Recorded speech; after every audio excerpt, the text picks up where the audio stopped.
मैं डॉक्टर संतोष कुमार उपाध्याय अभिनव भारत एकेडमी में आपके समक्ष पुनः उपस्थित हूँ।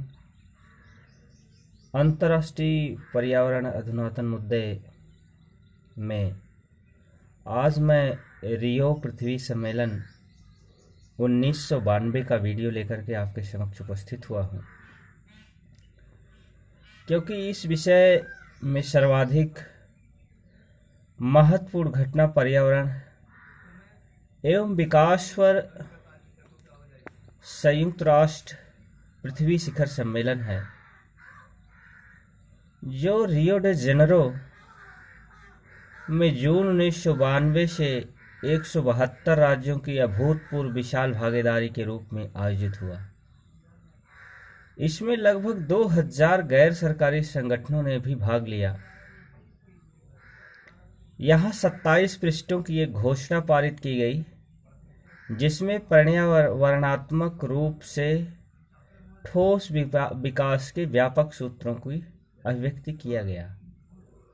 एक नवीन तथा न्यायसंगत भूमंडलीय साझेदारी को स्थगित करने का लक्ष्य निर्धारित करके इसने इस बात की पुष्टि की कि पोषणीय विकास को प्राप्त करने के लिए पर्यावरणात्मक सुरक्षा को विकास की प्रक्रिया का अभिन्न अंग मानना चाहिए और इसे इससे पृथक रूप में नहीं समझना चाहिए।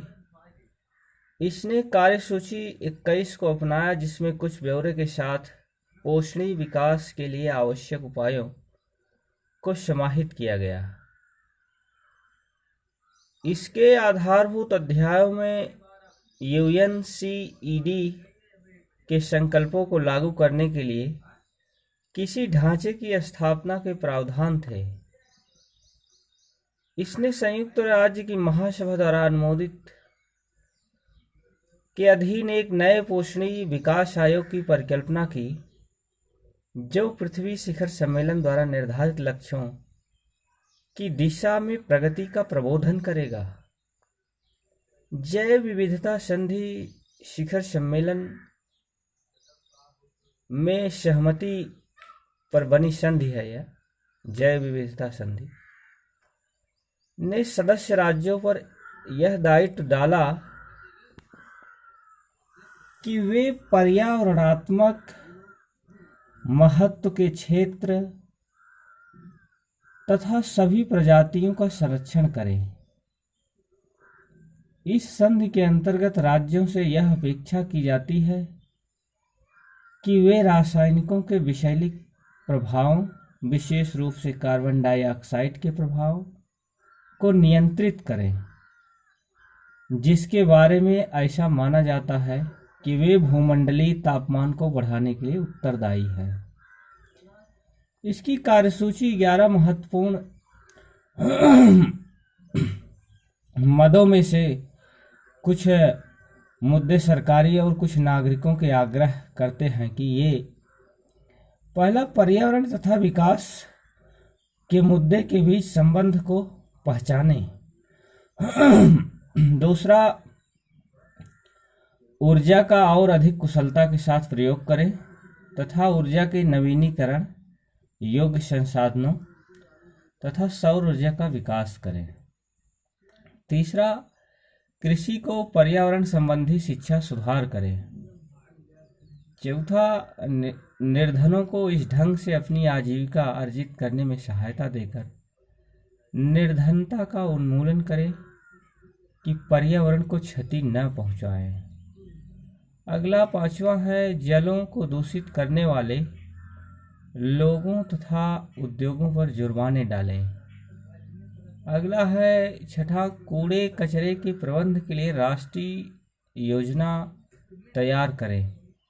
सातवां है, यह मांग करें कि उद्योग सुरक्षापूर्ण तथा सफाई युक्त उत्पादन की विधियों को अपनाएं तथा कूड़े कचरे की खपत के प्रारूपों को बदलें। इस महान घटना के महत्व पर संयुक्त राष्ट्र महासभा के तत्कालीन महासचिव डॉक्टर बुतरस घाली के शब्दों को उद्धृत करने योग्य है पृथ्वी शिखर सम्मेलन ने विश्व को विकास की एक ऐसी प्रक्रिया की आवश्यकता के प्रति जागरूक बनाकर एक महत्वपूर्ण ऐतिहासिक कार्य किया जो भावी पीढ़ियों में संकट में डालती है। रियो पृथ्वी सम्मेलन ने कई क्षेत्रों में सहमति और उपलब्धि प्राप्त की। इसमें सबसे बड़ी उपलब्धि और सर्वसम्मति नंबर 1 है। इसने सरकारों के बीच समझौते के एक समूह की रचना की जो विकास व पर्यावरण के मुद्दे पर अंतर्राष्ट्रीय सहयोग में महत्वपूर्ण प्रगति को चिन्हित करते हैं।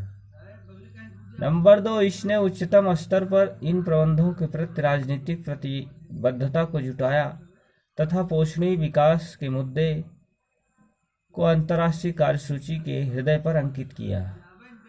नंबर 3, इसने विकास संबंधी और पर्यावरणात्मक लक्ष्यों की दिशा में कार्य कर रहे सरकारी तथा गैर सरकारी संगठनों के बीच संवाद तथा सहयोग के नए मार्ग खोले। नंबर 4, इसके परिणाम स्वरूप उन मुद्दों के प्रति जन जागरूकता की विशाल वृद्धि हुई जिन्हें इस प्रक्रिया तथा जन जागरूकता द्वारा सुलझाया गया, जो उस कार्य की पूर्ति के लिए नीतियों को अपनाते तथा अतिरिक्त संसाधनों के आवंटन के काम को सरल बनाएंगे। इससे आने वाले अनेक वर्षों के लिए संयुक्त राष्ट्र की व्यवस्था के भीतर अंतर्राष्ट्रीय सहयोग तथा समन्वय की गतिविधियों के केंद्रीय अंग की रचना होगी। यह भी ज्ञातव्य है कि जैव विविधता संधि बायोडाइवर्सिटी जो इस सम्मेलन में संपन्न हुए 29 दिसंबर 1993 से प्रभावी हो गई हैं, जो जैव विविधता को तेजी से नष्ट होने से रोकने में सफल हुई है। इस वीडियो के साथ यहीं तक। अगला वीडियो लेकर आपके समक्ष हम पुनः उपस्थित होने का प्रयास करेंगे। धन्यवाद।